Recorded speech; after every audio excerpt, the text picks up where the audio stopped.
The I Am series, Volume 1, Chapter 1, Now I Heal. Alzheimer's.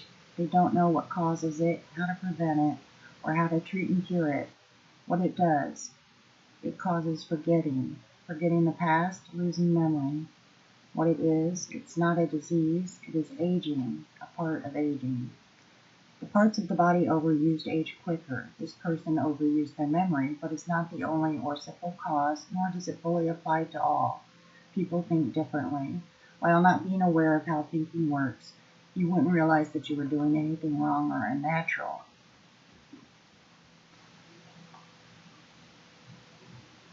This patient, and there will be variants, is one who lived the majority of their life in the past, in their mind. Others may be focusing thoughts on the future or varying amounts of these types, including the now, living in the now. There is no past or future, it does not exist. The more you live in the present moment, the slower you age.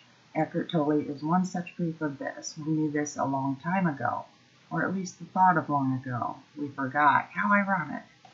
Can you prove to me that past and future exist? How can you show me that Friday even exists and is not just a false thought of its being? Saying you went out last Friday doesn't prove to me that you actually did, instead of merely thinking right now that you did. The now occupies no part of the brain. The now is your spirit connection to source, or subconscious, or higher consciousness, or higher self.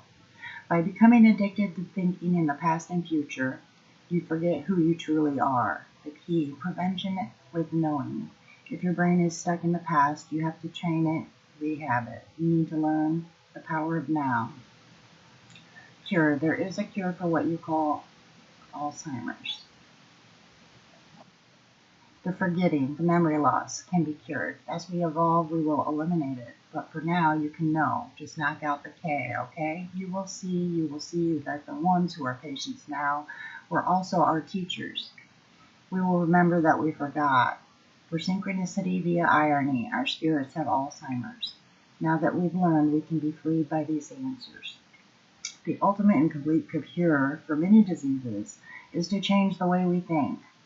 A desk job that requires strenuous mental focus can be just as physically draining as blue-collar labor. You get tired from thinking too much?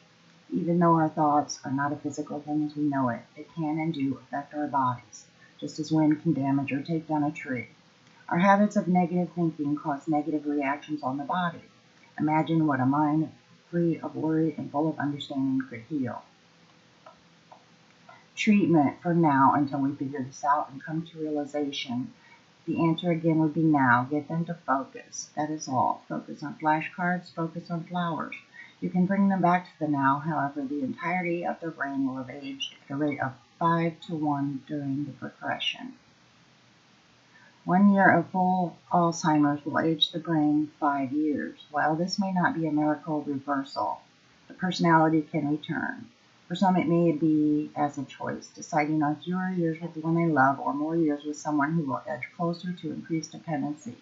The attempt to reactivate and rebuild the first dying portion could increase the stress and confuse the process of the cancerous-like spread.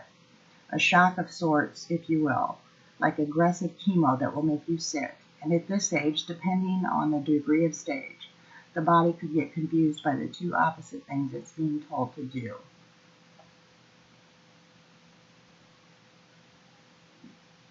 It's more complicated than being related to the memory portion of the brain.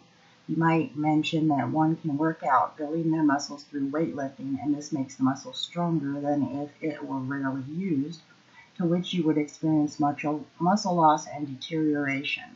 Overuse of a muscle would cause soreness and tearing. You might think of working out and growing muscle as an improvement, but is it necessary to go beyond the design of intended purpose? The actual process is one of destruction and regrowth of the muscle. Overeating stretches, grows, and overloads the stomach. You can make your stomach and muscles larger, but is that necessarily a good thing? You are pushing these parts beyond their designed limitations. The uterus is designed to expand gradually and naturally for its purpose, but is allowed to contract back to normal. Everything in moderation.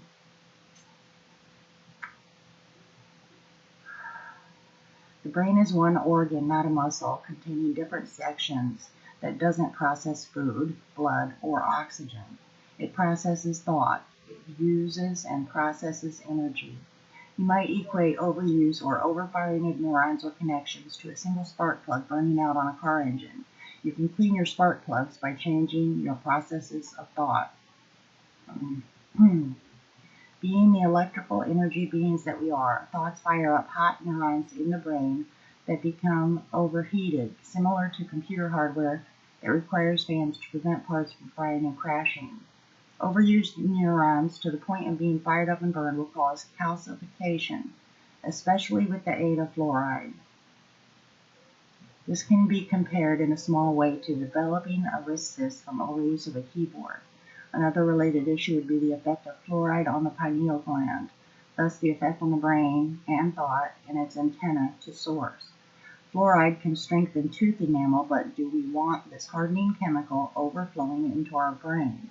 Teeth are hard, brain tissue is soft. What's more important, your teeth or your brain? My body will reject the excess if I take too much iron, but the brain has no intestinal winning system. Chapter 2. God is in the high.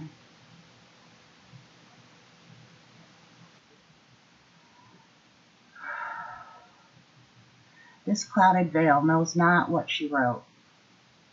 What started as a download of information about a mind-created disease that I knew nothing about became a lesson from source.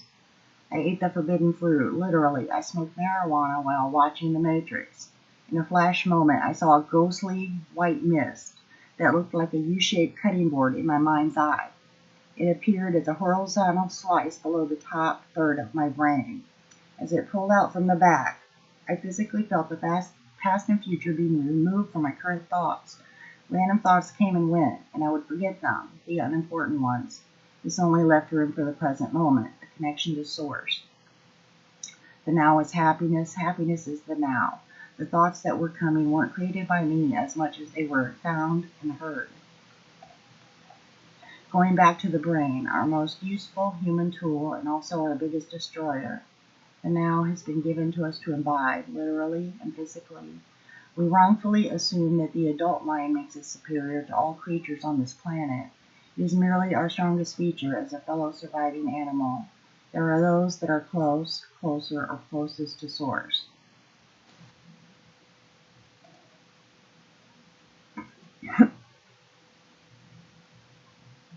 For God said, "Come to him as a child to enter the kingdom of heaven."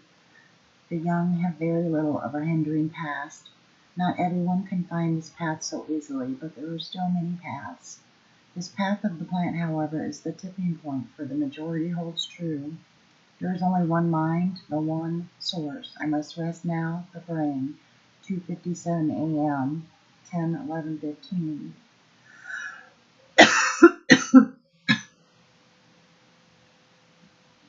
The legalization of marijuana is a move toward acceptance, understanding, awareness, and freedom. Although it won't necessarily convert everyone into spiritual junkies, it will help to bring peace and happiness. My personal stash is aged. The gifted bud had been just sitting for well over a year. Not only is it different than fresh use, but for me, as a lightweight, I'd only need one shot of whiskey to have the same effect as someone who requires a pint, everything in moderation. 3:10 a.m. And now you sleep, for tomorrow you'll awake. 3:11 a.m. I now know that I know everything, the everything. 3:16 a.m. The cure is the wine-aged fruit. Jesus drank the wine, Indians smoked peace pipes. Being sick is the symptom of healing. I am sick, therefore I will heal. I am healing, I am revealing. I was sleeping, therefore now I'm awake. I am. 2:48 p.m. I own the now, I won, I am one. Source is perfection, perfection is source. 4:15 p.m. I now err with sentence structure, and to some appears a crazy mind full of thoughts. Human thinking is to err. Thoughts of source are perfection. I deliver messages through a clouded veil. And if these words are true, they will make it to you, you who don't exist in a sense, because there is only one. This format is for you. My veil has been lifted and my door has been opened. I can't turn it off now, but in this moment, I feel the struggle of the mind, the thoughts, and the distractions. Ironically, I recorded the time that doesn't exist. It is the space between you and I, and the space between I and the One. My spirit is aged fruit and connected with the forbidden fruit. This is my path, this is what I chose. Just as Alzheimer's, including its victims and its caregivers, is a teacher, my anxiety is my teacher. There are many branches and many teachers. What you call diseases, I call gifts and learning aids from another perspective. Even cancer is essentially a result of thinking because everything starts as a thought. Whether the cancer is ultimately from chemicals or environment, even the environment itself is a result of our thinking. Everything is related and connected, and you can't get away from that fact. You think only certain illnesses are contagious, like the flu, but it's not true. A person trapped in a contaminated house and or mind will get sick, and unattended weeds like negative thoughts in a garden will spread. You have to take care of the plant you feast from, called the planet Earth. This will come by curing your thoughts. It all sounds crazy, but yet it makes sense. If you close this book, you are not ready, but it will, in the least, ignite a spark. If these words never make it to your eyes, then they are the ramblings of a high.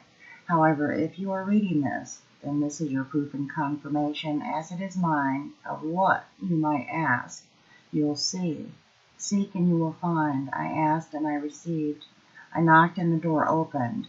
I asked to be a teacher ever since very young, as I already knew it was my path.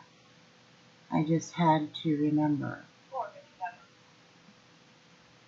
I asked to know. I asked for the answers.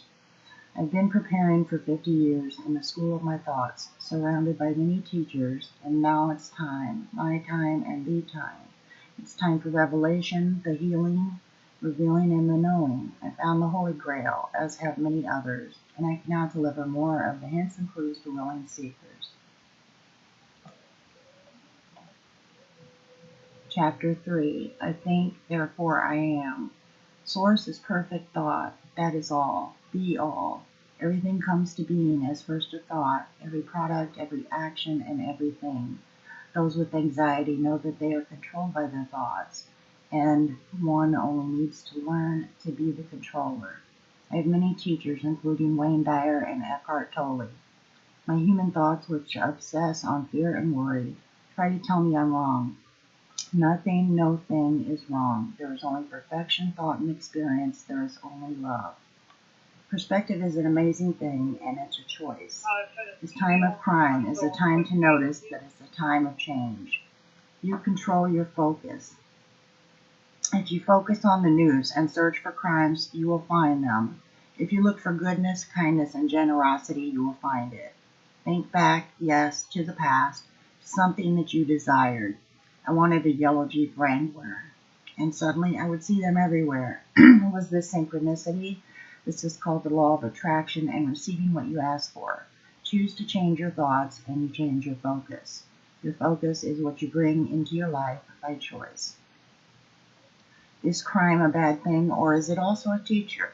Everything has a purpose. You will see. What seems wrong in one country is normal and natural in another. National Geographic shows you other perspectives. See them as they are, mere perspectives, choices. We are free to choose our own path. All paths are one step closer to source. Who is closer to source, the rich man or the beggar? All are progressing to source. The rich, the elite, the Illuminati are just a small group of teachers who are in the know. However, instead of providing service to others, they choose service to self. They don't realize that in trying to prevent mass involvement to retain their power, they are ironically teaching us some of the greatest lessons. The light will always prevail. They will also evolve in time, thoughts, but this is their chosen path from now. Some think they can cheat and arrive to perfection quicker, but nature teaches us that progression comes slowly and naturally. If you attempt to fertilize a garden of knowledge and power, as opposed to growing your field of awareness through thought control, with artificial growth poisons of haste, greed, and selfishness, instead of letting nature take its course, you will only produce harmful results, and after a period of time, you will need to go back and start with untampered seeds. This is what you call reincarnation into the veil of forgetfulness. There are also spontaneous bursts of change that occur in nature, like a sudden wakening breath of a slumbering volcano. Even though my personal progression has been slow, my now is overwhelming. It unexpectedly came instantaneously in the present moment. Enlightenment comes from inside, where it has always been. There's no place like home. You've always had the power. My thoughts are everywhere now, and I can have them all. I now own and control thought. I can choose to focus on what I want. Source thought is flowing faster than my human thought can relate. For the physical mind to handle a portion of the one, it can only be when you are ready. I have found and connected to the place that contains the answers, and I know it. You will know when you know. I can choose what I give to you, and can choose my focus. You can choose what you wish to receive. This book is one of many books and lessons that are available. When the student is ready, the teacher will come. You can find many different stories of how individuals came to awareness. For some, it has been a gradual progression, whether conscious of it or not, yet there are some interesting stories of sudden, somewhat freakish occurrences. Even some regular pot smokers would find humor in skepticism. If I were to pass a joint and say, God is in here, I got high while watching The Matrix and wrote a book. Other partakers frequently visit the I amness, yet don't talk about it or become impressed by it. Then there are some who don't let in the higher thinking and instead choose to focus on trivial topics of personal interest. It's okay, they're just not ready. Like Eckhart Tolle, I was stuck in negative thinking and faced with anxiety and depression. Eckhart had reached his rock bottom, and when he had the thought, I can't live with myself any longer, he began to wonder, who is this self that I can't live with? Then he woke up to a whole new world. Even Jesus had a sudden dramatic experience. As soon as Jesus was baptized, he went up out of the water. At that moment, heaven was opened, and he saw the Spirit of God descending like a dove and alighting on him. Matthew 3:16. Spiritual awakening is being able to control your thoughts as opposed to your thoughts controlling you. Even though Eckhart knew that this was a permanent transformation, it took him years of adjustment and learning how to balance living in the now while dealing with practical reality. I may have graduated high school, but there's still college to attend. Even after you graduate college and begin to apply your knowledge in the world, it's still not an end. It's still not all there is. Others will find their way, even unknowingly and without conscious purpose or intent. Those who awake and vibrate at a slightly higher frequency and do affect the pulse of life around them, like a rock skipping across the water, leaving ripples to be felt. Have you ever lost a bad mood by walking to a room of happy people? Somehow it's contagious.